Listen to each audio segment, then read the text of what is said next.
Hi all, this video is about a book summary of Her Last Wish by Ajay K. Pandey.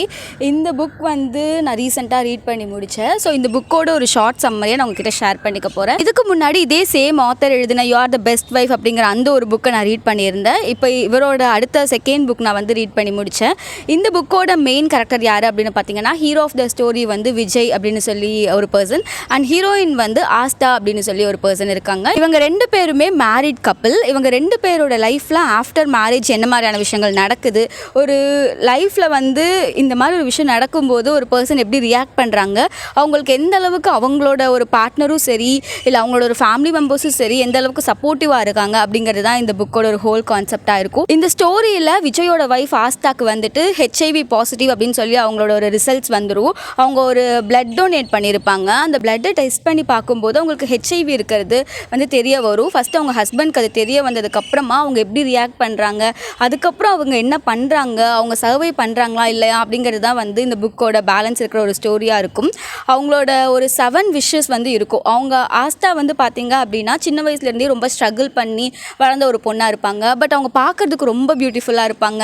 And அதே மாதிரி அவங்க ஒரு டேலண்ட்டும் அவங்களுக்கு வந்து ரொம்ப அதிகமாக இருக்கும். கம்பேரிட்டிவ்லி விஜய் கூட பார்க்கும்போது இவங்க அப்படியே ரொம்ப ஆப்போசிட்டாக இருப்பாங்க. இப்படி ஒரு பர்சனுக்கு இப்படி ஒரு பார்ட்னராக அப்படிங்கிற மாதிரி இருப்பாங்க. ஆனால் அதுக்கப்புறம் அவங்க வந்து எப்படி வந்து அவங்க ஹஸ்பண்டை டோட்டலாக சேஞ்ச் பண்ணுறாங்க, எப்படி இருக்கிற ஒரு பர்சனை வந்து விஜய் வந்து பார்த்திங்க அப்படின்னா அவங்களோட கேரக்டரை சொல்லணும் அப்படின்னா ரொம்ப இன்ட்ரோவர்ட்டாக இருப்பாங்க, யார் கூடயும் பேசிக்க மாட்டாங்க, ரொம்ப ஷை டைப்பாக இருப்பாங்க. ஒரு 4 பீப்புள் கூட பேசணும் அப்படின்னாலே அவங்களுக்கு அந்த ஒரு கான்ஃபிடென்ஸ் அப்படிங்கிறதே இருக்காது. ஆனால் ஃபைனலாக அவங்களோட வைஃப் ஒரு நல்ல வைஃப் இருந்தாங்க அப்படின்னா எப்படி ஒரு பர்சனை மாற்றுறாங்க அப்படிங்கிறத வந்து ரொம்ப அழகாக சொல்லியிருப்பாங்க. அவங்களுக்கு ஒரு 7 விஷஸ் அப்படிங்கிறது இருக்கும். அதில் ஒரு 5 விஷஸ் வந்து நான் என்னென்ன அப்படிங்கிறத உங்ககிட்ட சொல்கிறேன். பேலன்ஸ் என்ன 2 இருக்குது அப்படிங்கிறத நீங்கள் இந்த புக்கை ரீட் பண்ணி தெரிஞ்சுக்கோங்க. ஃபர்ஸ்ட் விஷ் என்ன அப்படின்னா, அவங்களுக்கு வந்து ஒரு நல்ல மதராக இருக்கணும் அப்படின்னு சொல்லி ஒரு ட்ரீம் இருந்துக்கிட்டே இருக்கும். பிகாஸ் அவங்களுக்கு வந்து ஒரு மதரோட லவ் அப்படிங்கிறது அவங்களுக்கு நல்லா கிடச்சே இருக்காது. ஏன்னா அவங்க வந்து அவங்களோட ஒரு ஸ்டெப் மதரால் தான் அவங்க சின்ன வயசுலேருந்தே அவங்க தான் வந்து கேர் பண்ணியிருப்பாங்க. அப்படிங்கிறனால எப்போவுமே அந்த ஒரு ட்ரீட் பண்ணுறது அப்படிங்கிறது வந்து அவங்களோட இன்னொரு சிஸ்டரை வந்து ரொம்ப நல்லா ட்ரீட் பண்ணுறது, இவங்களை வந்து அப்படி இல்லாமல் ட்ரீட் பண்ணுறது, அந்த மாதிரிலாம் சொல்லி அவங்களுக்கு எப்போவுமே அந்த ஒரு இது இருந்துக்கிட்டே இருக்கும்.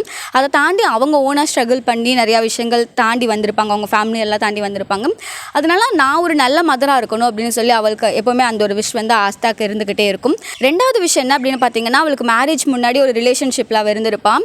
அந்த ஒரு பர்சனை வந்து அவங்கக்கிட்ட வந்து சாரி கேட்கணும் அப்படின்னு சொல்லி நினச்சிட்டு இருப்பான். அது வந்து அவளோட ரெண்டாவது விஷயம் இருக்கும். மூணாவது வந்து ஒரு நல்ல ஒரு பெரிய செலிப்ரிட்டியவோ இல்லை ஒரு ஸ்டார் ஹீரோவை தான் வந்து மேரேஜ் பண்ணிக்கணும்.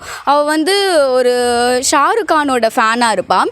அதனால் ஒரு நல்ல பெரிய செலிப்ரிட்டியை தான் மேரேஜ் பண்ணிக்கணும் அப்படின்னு சொல்லி இந்த மாதிரி ஒரு கிரேசியான விஷயம்லாம் வந்து அவளுக்கு இருந்துகிட்டு இருக்கும். நாலாவது விஷ் வந்து அவளுக்கு பயங்கரமாக கிராண்டாக ஒரு பர்த்டே செலிப்ரேட் பண்ணணும், ஒரு 1000க்கு மேலே பீப்புள் வந்து அவளோட பர்த்டேக்கு விஷ் பண்ணணும், அந்த மாதிரி சொல்லி ஒரு விஷ் அவளுக்கு இருக்கும். ஏன் அப்படின்னா அவளோட இன்னொரு சிஸ்டரோட பர்த்டேஸ்லாம் வரும்போது ரொம்ப பயங்கரமாக செலிப்ரேட் பண்ணுவாங்க. ஆனால் இவளுக்கு வரும்போது யாருமே அங்கே வந்து விஷ் பண்ண மாட்டாங்க. எப்பயாவது தான் அவங்க அப்பாவே வந்து அவளுக்கு கிஃப்ட் கொடுப்பாங்க அப்படின்னு சொல்லி அதை ரொம்ப அவள் ஃபீல் பண்ணி சொல்லியிருப்பாள். அப்படி இருக்கப்போ என் பர்த்டேக்கு இந்த மாதிரி இருக்கணும் அப்படிங்கிறது அவளோட ஒரு பெரிய ஒரு விஷயம் இருந்துக்கிட்டு இருக்கும். 5வது வந்து அவளுக்கு வந்து அவளோட அக்கௌண்ட்டில் ஒரு 50 lakhs இல்லை 1 crore வந்து இருக்கணும் அப்படின்னு சொல்லி ஒரு ஆசை வந்து இருந்துகிட்டு இருக்கும். பேலன்ஸ் 2 என்ன விஷயம் அவளுக்கு இருந்திருக்கு அப்படிங்கிறத தெரிஞ்சுக்கிறதுக்கு இந்த புக்கை ரீட் பண்ணி பாருங்கள். இந்த மாதிரி 7 ஆசைகளை வந்து அவள் எழுதி வச்சிருப்பாள், ஒரு டைரியில் வந்து எழுதி வச்சிருப்பான்.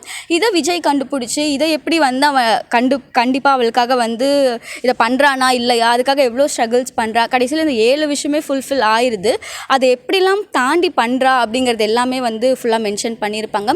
இந்த புக் பார்த்திங்க அப்படின்னா ரொம்ப எமோஷ்னலான ஒரு ஸ்டோரி தான். ஏன் அப்படின்னா இவளுக்கு ஹெச்ஐவி அப்படின்னு சொல்லி தெரிஞ்சதுக்கப்புறமா நிறைய பேர் இவளை ட்ரீட் பண்ணுறது ரொம்ப இதுவாக மாறி இருக்கும். டாக்டர்ஸ், நர்சஸ் யாருமே வந்து ரொம்ப கேர் பண்ணிக்கவே மாட்டாங்க. அதை பற்றின ஒரு அவேர்னஸ் இல்லாததுனால அவங்க பக்கத்தில் இருந்தாலே அது வந்து ஸ்ப்ரெட் ஆயிரும், அந்த மாதிரி ஒரு அண்டர்ஸ்டாண்டிங்கோடு இருப்பாங்க. நிறைய பேருக்கு வந்து அந்த அண்டர்ஸ்டாண்டிங் இல்லாமல் இருக்கும். அந்த மாதிரி அவளை கேர் பண்ணிக்கிறதுக்கு சில டாக்டர்ஸ், நர்சஸே வந்து ரெடியாக இருக்க மாட்டாங்க. அதெல்லாம் தாண்டி எப்படி வந்து விஜய் ஸ்ட்ரகிள் பண்ணி அவனே ஃபுல்லாக கேர் பண்ணி எந்த மாதிரியான விஷயங்கள்லாம் பண்ணுறா, கடைசியில் எப்படி மற்றவங்க எல்லாருமே அவள் மேலே ஒரு அன்பை காட்டுறாங்க அப்படிங்கிறது தான் பேலன்ஸ் ஸ்டோரியாக இருக்கும். இந்த புக் வந்து கொஞ்சம் ஹார்ட் டச்சிங்காகவும் ஹார்ட் பிரேக்கிங்காகவும் தான் இருக்கும். பிகாஸ் அதில் கடைசியில் ஆஸ்தாக்கு என்ன ஆகுது அப்படிங்கிறது ரொம்ப கஷ்டமாக தான் இருக்கும். இந்த ஒரு புக் வந்து உங்களுக்கு பிடிச்சிருக்கு அப்படின்னா நீங்கள் வந்து கண்டிப்பாக ரீட் பண்ணி பார்க்கலாம். நீங்கள் ஒரு லவ் ஸ்டோரி ஏதாவது படிக்கணும் அப்படின்னு சொல்லியிருக்கீங்க, ஒரு ஷார்ட்டாக முடிக்கணும், இல்லை ஒரு நல்லா ஈஸியாக ஒரு பிகினர் ஃப்ரெண்ட்லியான ஒரு புக் தேடிட்டுருக்கீங்க அப்படின்னா கண்டிப்பாக இந்த ஒரு புக்கை பிக் பண்ணி படித்து பார்க்கலாம். ரொம்ப சிம்பிளாக தான் இருக்கும்.